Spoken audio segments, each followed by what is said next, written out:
Hey guys, it's Comic Uno, and today I am doing Green Arrow issue 15. Now, before I start the whole review, I just want to say my lighting's not that great today because I had a blackout thing, so my lights are out. So, we have lanterns going on here, so, lantern. So, just want to tell you guys that, and I'll be telling you that for the rest of the set of videos I have for this week. That way, if you're not watching this video, you'll know from the last video why my lighting's not perfect. But, alright, so let's start the review. Alright, so I like the cover for this issue, but I like the art for the cover and everything, but I see mechs in it, and I'm like, alright, we're starting this story arc again. I thought maybe we'll get a little like, alright, this is what Green Arrow is all about. We get Mia Dearden in here, we got Black Canary, Roy Harper, but no, we don't get any of them.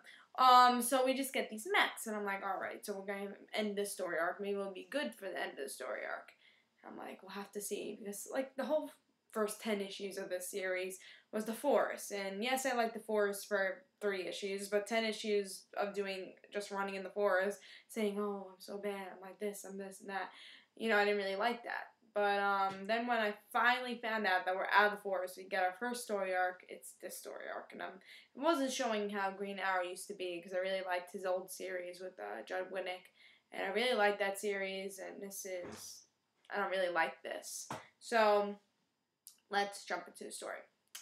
So, Green Arrow is going against these mechs, which just like this priest is trying to destroy these mechs. And, well, not destroy, he's running these mechs, not destroy them. Sorry, Green Arrow trying to destroy the mechs. So, the priest is trying to run these mechs and try to destroy Green Arrow. And Green Arrow is just helping these detectives. And that's pretty much what he's trying to do. He saves these senators from the mechs trying to destroy the senators. And that's the end of the story. That's what happens in the last issue of Green Arrow. And then the detective's like, oh, you going back to the forest? He's like, I don't know. So he might be going back to the forest. That would be ridiculous. After 10 issues, going back in again. I'm like, alright, great. So, as you can see, I didn't really love this issue. Like, these mechs, it was just a really boring issue. I wanted to go back to what Green Arrow was all about. And then especially for the last issue, bring back Mia Dearden, Black Canary, Roy Harper, you know.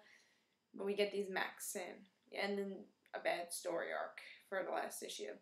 And I was disappointed. The only thing I really liked is that, alright, Green Arrow has a better relationship with detectives. And that's pretty much all I liked. The art was good. The reason I really picked up this issue, this series, is because of the art. Because there's like about 2 weeks of them previewing this series in the back of every DC comic, and I saw the art, and you know, at first I was like, I don't really like Green Arrow, and then I started reading his old series, and I saw the art, and I'm like, you know what, I'm gonna pick this up, and I was glad for the first couple of issues. I still really like the art with the whole trick arrows. I really like that, but I was really upset after finding out the story wasn't really that great. So hopefully for the DC reboot, we get a better story for Green Arrow, and you know, the old type of Green Arrow, or a newer type of Green Arrow that we'll like. So really didn't like this issue. Only thing I liked is the art. Everything else was pretty boring. I give this issue 1.5. It wasn't that good. Art was good. See, art was pretty good. I liked the arrows, but everything else was pretty boring. I wouldn't recommend you pick this up. Like for our last issue, I thought it'd be a little bit better, you know. So, I was disappointed with this issue, especially Green Arrow is one of my favorite characters. So, I was definitely disappointed with this issue. And, hopefully DC reboot will be better for Green Arrow. And we'll just have to see. I saw the art was pretty good for the covers, so hopefully inside art's good as, like, this is. The inside art was really good for this series. Again, this is one of the reasons I picked up the series. And, I'm really hoping that it will be a good series. I say don't pick up this issue 1.5. Sorry guys, didn't really like it. If you guys liked it, I mean, I don't know, maybe you like these type of stories. I just don't really like them. So, I give it 1.5. Don't pick it up. This is Comic Uno. See you guys.